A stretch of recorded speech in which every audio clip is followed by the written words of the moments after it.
Good morning, everybody, and welcome back to Blu-Roy Movies, and welcome to 2025. Yes, it's 2025 already. Happy New Year to all my subscribers and viewers. I hope you had a wonderful time last night. We didn't do a lot here in Blu-Roy Towers. Watched a film, chilled out with the loved ones, but that's the way I like it. I'm not much of a party animal, it might surprise you to know, but there you go. Yeah, we've done 2024. A up and down year for myself personally. Certainly a vast improvement on 2023. 2023 was pretty bad for me. But yeah, 2024 wasn't too bad.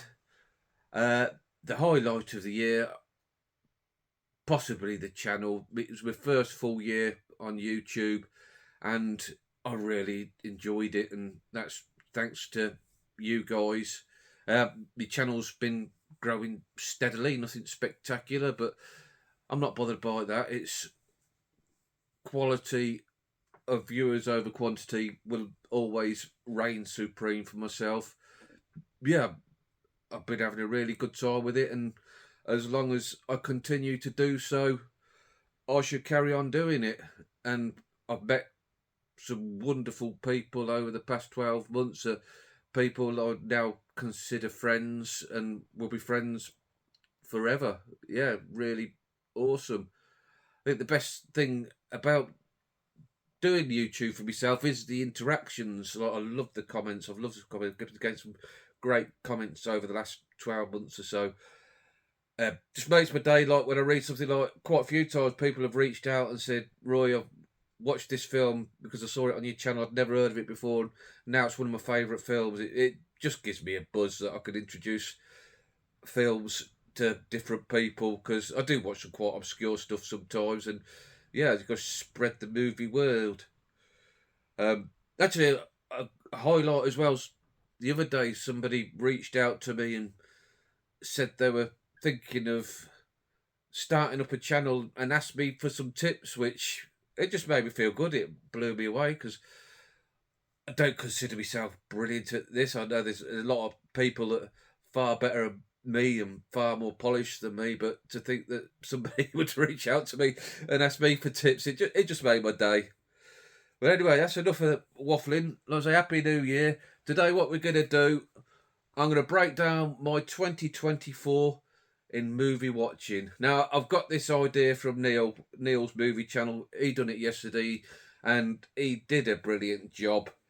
And I just thought I'd copy him. So sorry about that, Neil. But Neil's a great channel. I'm sure most of you know Neil. If you don't, I'll leave his link down below. Go over and watch Neil. Such a great knowledge of film, even more obscure than the films that I watch. Yeah, just an all-round great guy. And they say imitation is flattery. So let's imitate Neil, and I'll tell you my year. 2024 in films.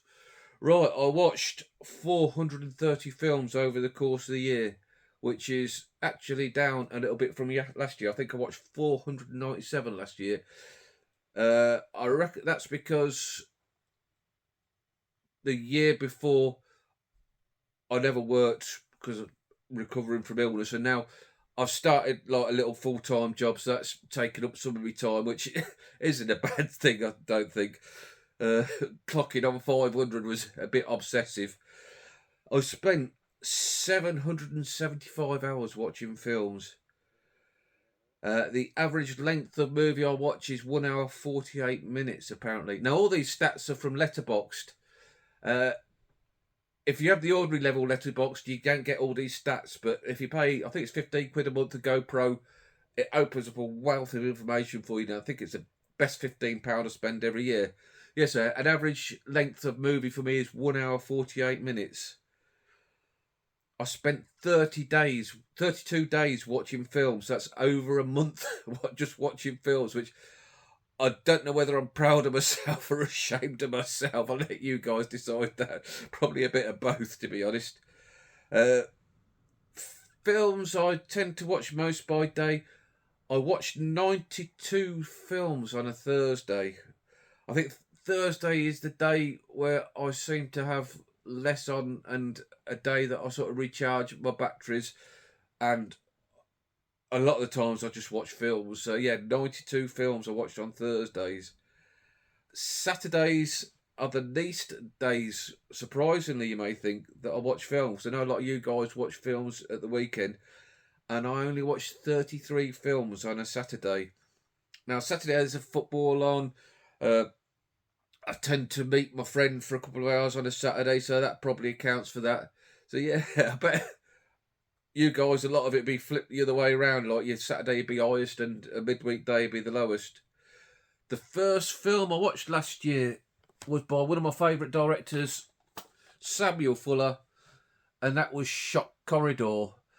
This is a great film. This is a guy who he's a journalist and he poses to be insane so he can go inside and in a lunatic asylum and do a newspaper story about a murder that's taken place in there, and he goes into there and he starts to go a bit mad himself. Yeah, really good film. Samuel Fuller, just a great director. I'll say one of my favourites. 2024 films. I only watched 11. I know a lot of people have been doing their top 10 2024 films. My list to be a bit crap, to be honest, so I don't bother. Yeah, I just prefer older films and noir and westerns and action films and stuff like that. But my favourite film I've seen of 2024, out of the few I have seen, is The Substance. I thought that was brilliant. It blew me away. Just a brand new sort of idea for a film. That's what I like, something new. A lot of new films, you're regurgitating old stuff, and yeah, I love that one. Going to go watch Nosferatu at the weekend, so I'm looking forward to that. I think that's going to be up my street. Of the 430 films I watched, 273 were new watches. First time watches, a percentage of 63.5%. And 157 were re-watches, like percentage of 36.5. So roughly I watched 2/3 new watches, first time watches, and a third re-watches. My best movie watching experience of the year. Now I thought about this, and I'm going to go for The Dark Knight on 4K. Now I've always liked this film. I've always thought it was a good film, but I watched it for the first time on 4K, and it just brought it to another level. I got it. I got why people have this as their favourite film sometimes. It was absolutely fantastic in 4K. And like I say, just brought a brand new level to the film that really shocked me, to be honest. As I say, I was expecting to like it because I always liked it every time I saw it, but it really blew me away. The worst film I saw. Now, I don't really like to talk crap about films if I can.